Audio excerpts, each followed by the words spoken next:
धर्मांतरण कानून जड़ पर हमला, आज बात इसी पर करेंगे। नमस्ते, मेरा नाम अमनदीप है और आप छत्तीसगढ़ डिबेट देख रहे हैं। छत्तीसगढ़ में अब किसी एक धर्म से दूसरे धर्म में जाना आसान नहीं होगा। वो क्यों? तो इसके लिए पूरी प्रक्रिया और नियम का पालन करना होगा। इसके लिए राज्य सरकार धर्म स्वतंत्रता कानून बनाने जा रही है, जिसमें नियमों का उल्लंघन करने या जबरन धर्म परिवर्तन करवाने वालों पर कड़ी सजा का प्रावधान होगा। इसके साथ ही प्रदेश में धर्मांतरण फिर मुद्दा बन गया है। इसकी वजह से प्रदेश में प्रसिद्ध कथावाचक पंडित प्रदीप मिश्रा की कथा में धर्म परिवर्तन का विषय उठा हुआ है। अब इस पर एक रिपोर्ट आपको दिखा देते हैं, आप अच्छी तरीके से समझ जाएंगे। हाले कोसा में कथा भी इतनी जल्दी नहीं मिलती, पर जब हाले कोसा का पूरा ग्राफ निकाला गया तो उसमें प्राप्त हुआ कि अच्छे अच्छे घर के लोग भी धर्मांतरण कर रहे हैं, अपना सनातन धर्म छोड़कर दूसरे धर्म की ओर जा रहे हैं। इसलिए छोटे से गांव में इस कथा को लाना जरूरी था। छत्तीसगढ़ के राजनांदगांव में पंडित प्रदीप मिश्रा कथावाचन कर रहे हैं। इस दौरान हाले कोसा गांव में प्रदीप मिश्रा ने धर्मांतरण की समस्या पर चिंता जाहिर की। उन्होंने कहा कि जिस गांव में प्रवचन करने पहुंचे हैं, वहां लगातार धर्मांतरण हो रहा है। इसे रोकने के लिए शिवजी की महिमा बताना जरूरी है। पंडित प्रदीप मिश्रा इससे पहले भी कई बार प्रदेश में कथा के दौरान धर्मांतरण पर खुलकर अपनी बात रख चुके हैं। अब बीजेपी सरकार ने पहली बार धर्मांतरण पर चिंता जाहिर की है। धर्मांतरण पर सरकार के खुलकर आने को कांग्रेस ने मुद्दा बना लिया है और कांग्रेस ने बीजेपी पर धर्म के नाम पर राजनीति करने का आरोप लगाया है। साथ ही कहा है कि सबसे ज्यादा चर्च बीजेपी के शासनकाल में बने हैं। सच्चाई यह है कि भारतीय जनता पार्टी की सरकारों के संरक्षण में सर्वाधिक धर्मांतरण होते हैं। हाल ही में जितने साधु संत हैं, कथावाचक हैं, इस सरकार के संरक्षण में धर्मांतरण का आरोप लगाए। भारतीय जनता पार्टी पहले जब सरकार में आई, उस समय भी इनका दावा था कि नया धर्म स्वातंत्र विधेयक लाएंगे, 60 दिन के भीतर लाएंगे, लेकिन आज तक उस विधेयक का आता पता नहीं। प्रदेश में धर्मांतरण पर राजनीतिक बहस गृह मंत्री विजय शर्मा के बयान के बाद तेज हो गई है। विजय शर्मा ने पहली बार कहा कि सरकार धर्मांतरण रोकने के लिए सख्त कानून लाने जा रही है। इसके दूसरे ही जगदलपुर में मुख्यमंत्री विष्णुदेव साय ने भी ये बात दोहराई थी। इस मुद्दे पर बीजेपी खुलकर सामने आ गई है। बीजेपी ने कहा है कि अवैध धर्मांतरण रोकने के लिए वर्तमान कानून का उपयोग हो रहा है। आने वाले समय में इस पर और मजबूती से कानून बनाने पर सरकार विचार कर रही है। धर्मांतरण रोकने के लिए, अवैध धर्मांतरण रोकने के लिए अभी जो वर्तमान में कानून है उसका उपयोग तो हो ही रहा है। आने वाले समय में और मजबूत इस पर कानून बने, इस पर भी सरकार विचार कर रही है। धर्मांतरण पर कानून बनाने को लेकर कांग्रेस ने कहा कि देश में सबके लिए कानून बने हैं, सबको संवैधानिक अधिकार मिले हैं। भारत धर्मनिरपेक्ष राष्ट्र है, यहाँ पर सबको अपने सुविधानुसार पूजा विधि मानने का अधिकार है। उस पर किसी पर जोर जबरदस्ती नहीं होनी चाहिए। अगर कोई कानून को तोड़ता है या कोई प्रलोभन देकर धर्मांतरण करवाता है तो उसके लिए कानून बनना चाहिए। कानून के तहत उसके खिलाफ कार्रवाई पहले भी होती थी और आज भी होगी और आगे भी होती रहेगी। देखिए, भारतीय राजनीति में यहाँ के भारतीय जो संवैधानिक व्यवस्था है उसमें सबके लिए कानून बने हैं। सबको फंडामेंटल राइट्स, संवैधानिक अधिकार मिले हुए हैं। भारत धर्मनिरपेक्ष राष्ट्र है।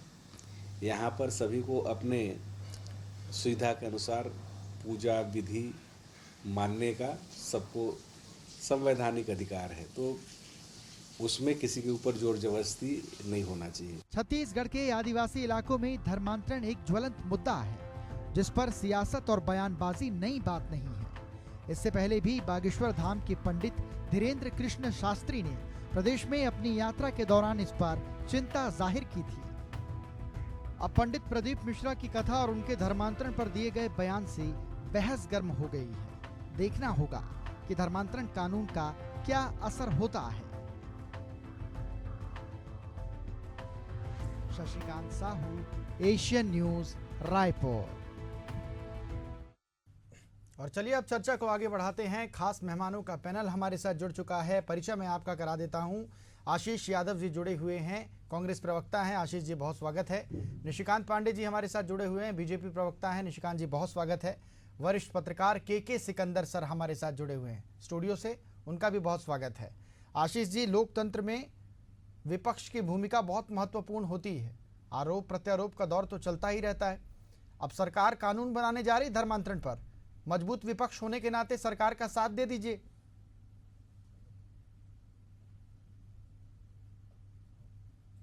आशीष जी, मुझे सुन पा रहे हैं आप? आपका चाहूंगा कि एक बार आप आशीष जी, लोकतंत्र में विपक्ष की भूमिका बहुत महत्वपूर्ण होती है। आरोप प्रत्यारोप चलता रहता है। अब सरकार धर्मांतरण पर कानून बनाने की बात कह रही है, समर्थन देंगे, अपना साथ देंगे सरकार को? देखिए, ऐसा है कि कानून जो है सबके लिए समान होना चाहिए, पहली बात तो ये है। और दूसरी बात कि हमारे संविधान में फंडामेंटल राइट्स दिए गए हैं। हर व्यक्ति को अपना धर्म और पूजा की विधि चुनने का अधिकार है। जैसा हम अमरजीत भगत जी को भी सुन रहे थे, जो कानून व्यवस्था बनी हुई है उसके अनुरूप भी कार्य किया जा सकता है। और जहां आज भी गलत तरीके से अवैध धर्मांतरण या जिस तरीके से छल देकर या बल से धर्मांतरण कराया जाता है, उस पर आज भी कानून की कार्रवाई होती है। लेकिन इसके बावजूद अगर कोई कानून लाने की आवश्यकता सरकार को समझ में आ रही है, तो हम सरकार से केवल यही कहेंगे कि कानून बेशक लाइए, पर फिलहाल तो ऐसी स्थिति है छत्तीसगढ़ में कि जो कानून बना हुआ है उस कानून व्यवस्था को संभालने में और उस व्यवस्था को बनाने में सरकार फेल हो रही है। अब ये नया कानून जो लाने की कोशिश कर रहे हैं, ये सच ठीक है आशीष जी, कहाँ फेलियर है सरकार का? फेलियर कहाँ पर, उस पर बात कर लेते हैं। से भटका कर ढकोसला करने की ये नई राजनीति चालू कर रहे हैं। चलिए, आरोप यहाँ पर लगाया हुआ है बीजेपी के ऊपर। निशिकांत जी, बड़ा आरोप लगा है, कह रहे हैं कि धर्म के नाम पर राजनीति करते हैं आप लोग। अमनदीप जी, आपको, हमारे कांग्रेस के प्रवक्ता आशीष यादव जी को और सिकंदर जी को संदेश दो। देखिए, ये आरोप और प्रत्यारोप की राजनीति यहाँ धर्मांतरों को लेकर नहीं होनी चाहिए। क्यों? क्योंकि धर्मांतरण एक विषय है जो राजनीति का नहीं, ये राष्ट्र की रक्षा, सुरक्षा और संस्कृति से जुड़ा हुआ विषय है। जहाँ कहीं भी वनवासी और सुदूर वनांचल में जिस प्रकार से ये ईसाई मिशनरी तेजी से लगातार 5 वर्ष का कालखंड था इनका, और प्रशासनिक अधिकारी जिले का प्रमुख चिट्ठी लिख रहा था, बस्तर संभाग का कमिश्नर जब चिट्ठी लिख रहा था तो इनको इस बात की चिंता नहीं थी। नारायणपुर जल गया इसी कारण, इसी धर्मांतरों को लेकर नारायणपुर जला दिया गया। कार्रवाई किस पे हुई अमन जी मालूम? जो धर्मांतरों को रोकने वाले लोग थे उन पे जाके कार्रवाई हो गई। हमारे भारतीय जनता पार्टी कार्यकर्ता समेत वहां के लोगों को 4 महीने जेल में डाल दिया गया। इस पे सख्त कानून की आवश्यकता इसलिए है क्योंकि जिस प्रकार से इनको पोषित और संरक्षित किया गया अमनदीप जी, और आज से नहीं दशकों से लगातार, एक तरफ जैसे लव जिहाद को हम बड़ा विषय मानते हैं, वैसे ही धर्मांतरण भी एक तरह का जिहाद है, लेकिन वो मिशनरियों के द्वारा है कि यहाँ पे लोभ से, दबाव। अच्छा निशिकांत जी, एक सवाल है आपसे, कितनी पुरानी समस्या है धर्मांतरण की छत्तीसगढ़ में? क्या लगता है आपको? बहुत पुरानी, मुझे तो लगता है ये 10 साल, 20 साल, 25 साल, 25 साल छत्तीसगढ़ को हुए। हाँ, कहिए। छत्तीसगढ़ को अलग हुए 2 दशक हुए हैं, लेकिन छत्तीसगढ़ तो था ही ना। छत्तीसगढ़ के नाम अलग हुए हैं। मध्य प्रदेश से ये जुड़ा हुआ रामानुजगंज का बॉर्डर तक छत्तीसगढ़ तो जाता ही था ना, भले मध्य प्रदेश का शासन काल रहा हो। चलिए, मतलब ये समस्या विकराल है निशिकांत जी, ये समस्या विकराल है ना? मानते हैं आप ये समस्या विकराल है? 100% विकराल है। चौथा कार्यकाल है भारतीय जनता पार्टी की सरकार का। 15 साल पहले आपकी सरकार थी, डॉक्टर रमन सिंह 3 बार मुख्यमंत्री थे, चौथी बार मुख्यमंत्री विष्णुदेव साय बने, बीजेपी की सरकार आई है। सबसे ज्यादा समय आप लोगों ने छत्तीसगढ़ पर राज किया है। मुझे लगता है कि इस पर बहुत पहले काम हो जाना चाहिए। अगर ये विकराल परिस्थिति है, विकराल चीजें हैं, इससे लोगों का धर्म परिवर्तन हो रहा है, परेशानियां हो रही हैं, प्रलोभन अगर दिया जा रहा है, तो इस पर कानून पहले बन जाना चाहिए था। इतनी लेट कैसे हो गई बीजेपी? बिल्कुल अमनदीप जी, पहले भी कानून बन जाना चाहिए था। पहले भी जब तक हम थे अंकुश लगा के रखा था। आपको इसको रेक्टिफाई करने की आवश्यकता है कि जब सरकार की मंशा धर्मांतरण कराने की हो, तब शासन प्रशासन, जैसे प्रशासन ने चिट्ठी लिखा, सरकार ने कोई कार्रवाई नहीं की, उसमें सरकार ने 1 रुपये कार्रवाई नहीं की। कार्रवाई उल्टी किस पे हुई? जो धर्मांतरण को रोक रहा था। तो यही विषय कह रहा हूँ कि जिस सरकार की मंशा है कि धर्मांतरण होना नहीं चाहिए, इसका मतलब प्रशासन को भी उतना ही सख्त कार्रवाई करने का निर्देश है। कहीं पे भी ऐसे मसले आते हैं तो उसको तुरंत रेक्टिफाई करके उनको टारगेट करके कार्रवाई करना होगा। लेकिन जो विषय हम लोग उठा रहे हैं धर्मांतरण पे कानून बनाने की, इससे समस्या कांग्रेस पार्टी को क्यों हो रही? 100% संविधान सम्मति होगा कानून, कानून से संविधान से बाहर जाके कानून तो बन ही नहीं सकता। और जब कानून बना रहे हैं तो इसलिए इनको दिक्कत हो रही है क्योंकि वोट बैंक जो है इनका दरकेगा, चूंकि ये 10 जनपद से संचालित है। और सबसे पहले अगर इसको धर्मांतरों को रोकना है तो सबसे पहले 10 जनपद के घर की वापसी करानी होगी, क्योंकि ये सारे संचालन वहीं से हो रहे हैं और उसको चलिए जब ठीक तक है, नहीं रोकेंगे। देर आए दुरुस्त आए। निशिकांत जी, आशीष जी कुछ कहना चाह रहे हैं, कहिए आशीष जी। मैं इनसे कहना चाहूंगा कि पहले भी इन्होंने वादा किया था पर उस पर काम नहीं किया, और ये कह रहे हैं कि सरकार की मंशा नहीं थी धर्मांतरण रोकने की। तो ये भी कहना चाह रहे हैं कि रमन सिंह जी की मंशा बिल्कुल नहीं थी धर्मांतरण को रोकने के लिए, इसीलिए उन्होंने कानून नहीं बनाया। 10 साल कानून इसलिए नहीं बनाया गया क्योंकि उनकी मंशा नहीं थी धर्मांतरण रोकने की। ये कैसी बात है साहब?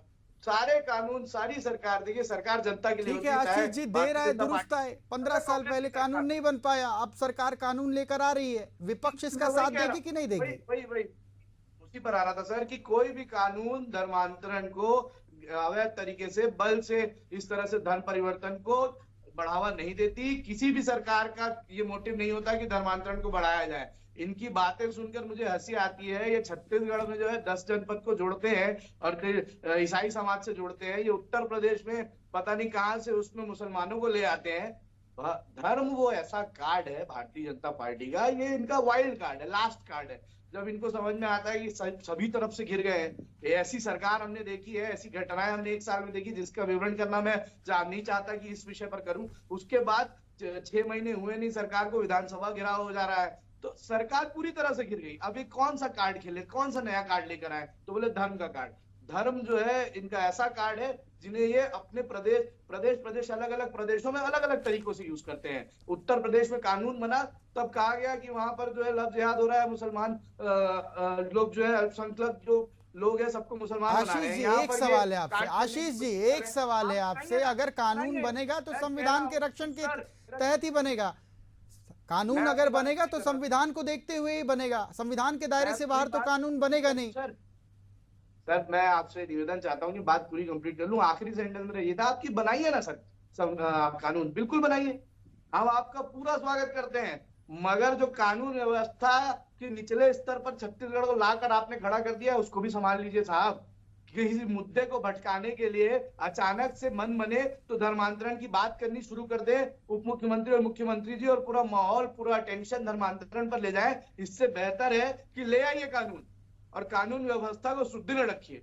बिल्कुल विपक्ष आपके साथ रहेगा, सकारात्मक कार्य। चलिए, ये बहुत अच्छी बात कही आपने, बहुत अच्छी बात कही आशीष जी। निशिकांत जी आपके पास आना चाहूंगा। आशीष जी ने बड़ा आरोप लगाया धर्म के नाम पर राजनीति करते हैं आप लोग, ये तो पहले भी इन्होंने कहा था और ये कह रहे हैं कि बार बार राजनीतिक रोटियां सेक रही है बीजेपी, इस पर क्या कहेंगे आप? अमनदीप जी, सूझबूझ का अंतर है। अगर सूझबूझ होती तो ऐसी चर्चा नहीं होती। धर्म मजहब के आधारित राजनीति किसने की, किसने देश का बंटवारा धर्म मजहब के आधार पे कर दिया, किसने सिखों के कत्लेआम कर दिए धर्म के आधार पे, वो देखने वाली विषय है। उसका कोई चिंता करने का जरूरत नहीं है। जनता जनार्दन सब जानती है। धर्मांतरण को लेके एक सब्जेक्ट में रखता हूँ। आप अमनदीप जी इसको सिर्फ जोड़ने की कोशिश करना। 2 बात कह रहा हूँ। आदिवासी हिंदू नहीं होते। प्रदेश का एक बड़ा कद्दावर मंत्री बस्तर से आता है।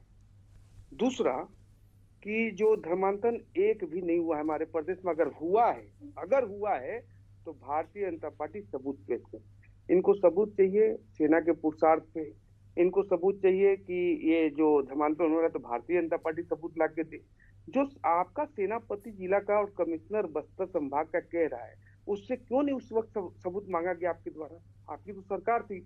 लेकिन आपने एक लाइन में रिजेक्ट इसलिए किया कि यह आपके मोटिव के अंदर आता है। और 10 जनपद को क्यों लाया गया? क्योंकि उनका पूरी व्यवस्था ईसाई मिशनरी के द्वारा संचालित है। अगर नहीं है तो आप उसको डिक्लाइन करना। अब इसे पाते हैं। देखिए, धर्मांतरण बोल रहे हैं कि हम लोग धर्म और मजहब की राजनीति करते हैं। हिंदू धर्म में आदिवासी आते हैं। अगर आदिवासी संस्कृति को नष्ट करने का प्रयास किया जाएगा तो मूलभूत से जो वनवासी है, अगर वो हिंदू नहीं है तो मुसलमान के किस फिरके में आते हैं वो कवासी लखनऊ बताना भूल गए। आप जब ऐसे काटने और बांटने की राजनीति करनी है तो कहीं ना कहीं किसी न किसी को तो खड़ा होना पड़ेगा ना। जब आप एक चलिए सिरे से ठीक है खारिज निशिकांत जी, करते मैं आपके पास आ जाऊंगा, समय बेहद कम है। वरिष्ठ पत्रकार के सिकंदर सर भी हमारे साथ जुड़े हुए हैं। सर, जब पहले छत्तीसगढ़ की बात आती थी तो छत्तीसगढ़ अपनी कला के लिए जानी जाती है, संस्कृति के लिए जानी जाती है, यहाँ के लोग बहुत शांत स्वभाव के हैं। लेकिन छत्तीसगढ़ नक्सलवाद के लिए तो जाना ही जाता था सर। अब धर्मांतरण की भी यहाँ पर बात आने लगी। पिछले दिनों पंडित धीरेन्द्र कृष्ण शास्त्री आए थे, उन्होंने भी धर्मांतरण पर चिंता जाहिर की थी। अब पंडित प्रदीप मिश्रा जी ने भी धर्मांतरण पर चिंता जाहिर कर दी है। और ये विश्वविख्यात लोग हैं सर, इनकी फैन फॉलोइंग भी देश विदेशों में काफ़ी ज़्यादा है। और जब ये मंचों से कहते हैं तो मुद्दा तो गर्मा जाता है सर। देखिए, बिना आग का धुआं तो नहीं उठता, कुछ न कुछ तो है। और इस बात को बीजेपी के प्रवक्ता ने भी माना और कांग्रेस के प्रवक्ता ने भी माना कि धर्मांतरण नया मुद्दा नहीं है। धर्मांतरण तब भी था जब अविभाजित मध्य प्रदेश का हिस्सा हुआ करता था छत्तीसगढ़। लेकिन सवाल ये है कि सरकार, आज 24 साल का युवा छत्तीसगढ़ अभी भी धर्मांतरण के दंश को झेल रहा है। नक्सल तो था ही, अब धर्मांतरण भी एक जिसको कहा जाए एक जख्म टाइप का हमारे पास आ गया है। तो ये धर्मांतरण का मुद्दा तो पहले भी था। सरकार ने अगर सख्ती पहले की होती, जिस तरह से जम्मू कश्मीर में फंडिंग की बात होती थी कि ये हवाला के जरिए राशि आती है, उस पर कार्रवाई होती थी और तब जाके आतंकवाद खत्म हुआ। तो अगर धर्मांतरण ऐसे नहीं होता है कि जो ईसाई मिशनरियाँ जो प्रलोभन देती हैं तो किस पुत है, उनकी कमाई का स्रोत क्या है, तो कहीं ना कहीं से उनसे फंडिंग होती होगी। तो वो फंडिंग रोकने के लिए किसी भी सरकार ने कोई प्रयास ही नहीं किया, चाहे वो 15 साल रमन सिंह की सरकार हो, 5 साल भूपेश सरकार हो या मौजूदा विष्णुदेव साय सरकार हो। ये फंडिंग पहले रुकनी चाहिए। धर्मांतरण तो अपने आप रुक जाएगा जब आय का स्रोत नहीं रहेगा, लालच देने के लिए साधन नहीं होंगे तो धर्मांतरण कैसे होगा। एक बात कांग्रेस प्रवक्ता ने कहा कि बीजेपी धर्म की राजनीति करती है, कानून सबके लिए समान होना चाहिए। तो फिर जब देश में एक देश एक कानून की बात होती है, सिविल कानून की बात होती है, सभी धर्मों पर एक कानून लागू होने की बात होती है, तो यही कांग्रेस और विपक्ष की पार्टियां इसका विरोध करती हैं, क्योंकि वो देश का कानून होगा, वो धर्म के आधार पे कानून नहीं होगा। हमारे देश में कानून हिंदू कोड बिल है, मुस्लिम पर्सनल लॉ है, फिर बताया जाता है जैन अलग हैं, ईसाई अलग हैं, सिख अलग हैं, बौद्ध अलग हैं। तो ये बांटने की जो बात है ये तो लगातार हो रही है। एक कानून बनना चाहिए, सिविल कोड आना चाहिए, एक कानून, देश में कोई भी नागरिक हो बराबर होना चाहिए, उसके ऊपर कानून बराबर होना चाहिए। तो ये चीज़ें केवल राजनीतिक रूप से बयानबाजी से काम नहीं चलेगा। दूसरी बात है, मध्य एशियाई छत्तीसगढ़ में जूदेव जो थे उन्होंने बहुत प्रयास किया, धर्म वापसी का काम, उन्होंने घर वापसी का काम किया। उन्होंने लोग हिंदू धर्म में वापसी के लिए चरण धो के लोगों को वापस लाते थे। लेकिन सवाल ये है कि ये कैसे सुधरेगा। आज धर्मांतरण मुद्दा कानून से कोई भी क्या कानून है तो चोरी रुक गई, क्या कानून से लूटपाट रुक गए, क्या कानून से बलात्कार रुक गए, अपराध रुक गए। कानून से नहीं होता है, कानून का पालन होना चाहिए, पहली बात। दूसरी बात है सामाजिक माहौल होना चाहिए। हम ये इस बात पर अध्ययन करने की ज़रूरत है, चाहे वो बीजेपी हो या धर्मांतरण पर जो लोग भी चिंता जता रहे हैं, चाहे वो प्रदीप मिश्रा हो या धीरेन्द्र शास्त्री हो या बीजेपी हो या विश्व हिंदू परिषद हो, बजरंग दल हो या कांग्रेस के नेता भी जिनको धर्मांतरण की चिंता है, उनको इस पर विचार करना चाहिए कि धर्मांतरण हो क्यों रहा है, किन परिस्थितियों में हो रहा है, कैसे हो रहा है। क्योंकि धर्मांतरण प्रलोभन से ज़्यादा हो रहा है, लालच देकर ज़्यादा हो रहा है। तो वो परिस्थिति पैदा ना हो, क्योंकि हम समाज से कट गए हैं। हमारे जो सामाजिक जीवन थे, हमारे जो सामाजिक कार्यकर्ता हैं, वो समाज के साथ नहीं हैं। जब धर्मांतरण हो जाता है तो कहते हैं अरे गरीब था तो उसको तो हम लोग व्यवस्था कर देते, पहले क्यों नहीं किया।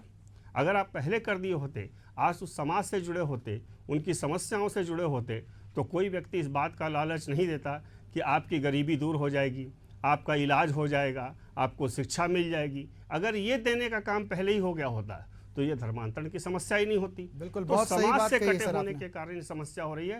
राजनीति करने के बजाय मेरा मानना है कि जो लोग भी इस बात पर सवाल खड़े कर रहे हैं वो अपने अनुयायियों के माध्यम से इस विसंगतियों को दूर करने का प्रयास करें, समाज का वो तबका हमसे न कट जाए इसका प्रयास करें। और कानून तो जरूर होना चाहिए, बराबर होना चाहिए। तो कानून से किसी को कोई फर्क नहीं पड़ता है। कानून हम नहीं मानेंगे, क्या कर लेंगे? क्या जो भी अपराध हो रहे हैं तो क्या भी कानून नहीं है उसके लिए? सब कानून बिल्कुल है। सर, बिल्कुल। तो कानून समस्या का समाधान नहीं, सामाजिक समाधान है। और सामाजिक समाधान ये है कि सभी को समाज के मिलकर लोग, इसमें योगदान देना होगा समाज के लोग जो है और समाज के जो प्रबुद्ध जन है, जो इस पे सवाल खड़े कर रहे हैं, वो लोग अपने फॉलोअर के माध्यम से इन समस्याओं को जड़ से मिटाने का प्रयास करें, तब हम धर्मांतरण रोक पाएंगे। बिल्कुल सर, सामाजिक तौर पर ही ये हो पाएगा। बहुत अच्छी बात आपने कही है। मैं निशिकांत जी को देख रहा था, कुछ कहना चाह रहे थे निशिकांत जी आप? अमन जी, जो हमारे सिकंदर जी कह रहे थे लबोलबाब, उनका 90% मैं सहमत हूँ। जन चेतना की आवश्यकता है, जन जागरण की आवश्यकता है और समाज को एक सूत्र में पिरोने की आवश्यकता है। लेकिन साथ ही साथ जो इस तरह के संरक्षण और पोषित करने के काम कर रहे हैं, उनको भी आइडेंटिफाई करने की आवश्यकता है। दूसरी बात, सिकंदर जी ने कहा फंडिंग की, तो 90% ज्यादा फंडिंग केंद्र सरकार ने फॉरेन फंडिंग रोक दी है। इसकी जानकारी को थोड़ा सा मैं अपग्रेड करना चाहता हूँ कि फंडिंग को रोकी गई है, लेकिन और कई पैरामीटर है जिसपे और सख्ती से काम करना होगा। उसके लिए हम संकल्पित हैं, प्रतिबद्ध हैं।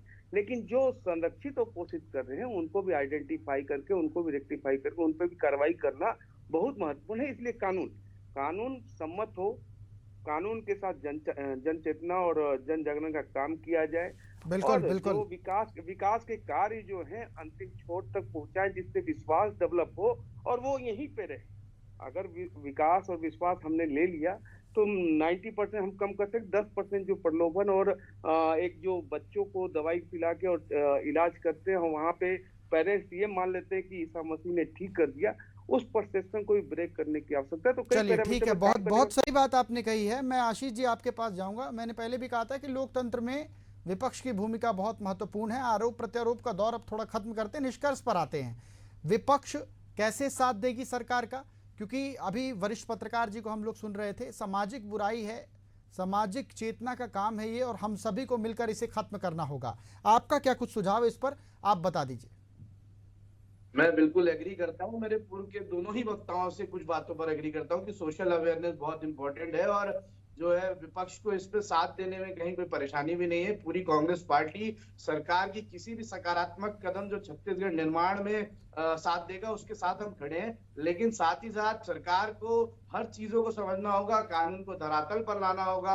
ये भी देखना होगा कि कहीं इस कानून के बनने के आड़ में कहीं कोई हिंसा ना हो जाए। जैसा कि हमने पूर्व में घटना देखी कि चर्चों में जो है चर्च में जाकर लोगों ने विरोध प्रदर्शन कर दिया, हिंदू समाज के कुछ लोगों ने विरोध प्रदर्शन कर दिया। इन चीजों को भी सरकार को मैनेज करना पड़ेगा, क्योंकि अगर कोई कानून लोगों की भलाई के लिए आ रहा है तो उससे किसी और का नुकसान नहीं हो जाना चाहिए। और तो और देखिए, बहुत अच्छी बात है, विश्व विख्यात प्रदीप मिश्रा जी हैं जिनकी बातें सुनकर सरकार वापस चेतना में जागी और ये कानून लेकर आने की कोशिश करी। और यही विश्व विख्यात प्रदीप मिश्रा जी थोड़े दिन पहले महादेव के सरगना सौरभ चंद्राकर के घर दुबई में जाकर कथा करने भी गए थे। तो सरकार उन्हें भी पकड़े, उन्हें भी लेकर आए। चलिए ठीक है, सामाजिक चेतना की बात कही आपने आशीष जी, और बहुत अच्छी चर्चा हुई है। मैं आप तीनों मेहमानों का बहुत धन्यवाद करता हूं। तो छत्तीसगढ़ की राजनीति गर्म है। क्यों गर्म है? क्योंकि पंडित प्रदीप मिश्रा राजनांदगांव के एक गांव में पहुंचे हुए थे। धर्मांतरण को लेकर राग आलाप किया उन्होंने कहा कि छत्तीसगढ़ में धर्मांतरण एक बड़ी समस्या है और इस धर्मांतरण की समस्या को खत्म करना होगा। और धर्मांतरण की समस्या कैसे खत्म की जा सकती है, इस पर भी पंडित प्रदीप मिश्रा ने ज्ञान दिया है। उन्होंने कहा है कि शिव जी की महिमा बतानी होगी। आपको बता दें, इससे पहले पंडित धीरेन्द्र कृष्ण शास्त्री भी छत्तीसगढ़ पहुंचे हुए थे और उन्होंने धर्मांतरण के मुद्दे को उठाया था। अब ये विश्व प्रख्यात लोग हैं जो छत्तीसगढ़ पहुंचे हुए और धर्मांतरण पर अलग अलग बातें अलग अलग पंडितों ने कही हैं। सरकार अब जाग चुकी है। धर्मांतरण पर कानून बनाने की बात गृह मंत्री विजय शर्मा ने कही है और इसी को लेकर अभी हम चर्चा कर रहे थे और काफ़ी सार्थक चर्चा हुई। इसी के साथ छत्तीसगढ़ डिबेट में फिलहाल इतना ही। मुझे दीजिए आज्ञा। नमस्कार।